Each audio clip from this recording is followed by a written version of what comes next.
شروع اللہ کا نام لے کر جو بڑا مہربان نہایت رحم والا ہے۔ رات کی قسم جب وہ چھا جائے اور دن کی قسم جب وہ روشن ہو جائے، اور اس ذات کی قسم جس نے نر اور مادہ پیدا کیے کہ تم لوگوں کی کوشش طرح طرح کی ہے۔ سو جس نے اللہ کے رستے میں مال دیا اور پرہیزگاری کی اور بہترین بات یعنی کلمہ توحید کو سچ جانا، تو اس کو ہم آسان طریقے کی توفیق دیں گے، اور جس نے بخل کیا اور بے پرواہ بنا رہا اور بہترین بات کو جھوٹ سمجھا، تو ہم اسے رفتہ رفتہ سختی میں پہنچا دیں گے، اور جب وہ دوزخ کے گڑھے میں گرے گا تو اس کا مال اس کے کچھ بھی کام نہ آئے گا۔ یقیناً راہ دکھا دینا ہمارا ذمہ ہے،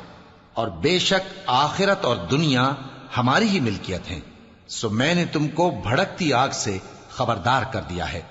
اس میں وہی داخل ہوگا جو بڑا بدبخت ہے، جس نے جھٹلایا اور منہ پھیرا، اور جو بڑا پرہیزگار ہے وہ اس سے بچا لیا جائے گا۔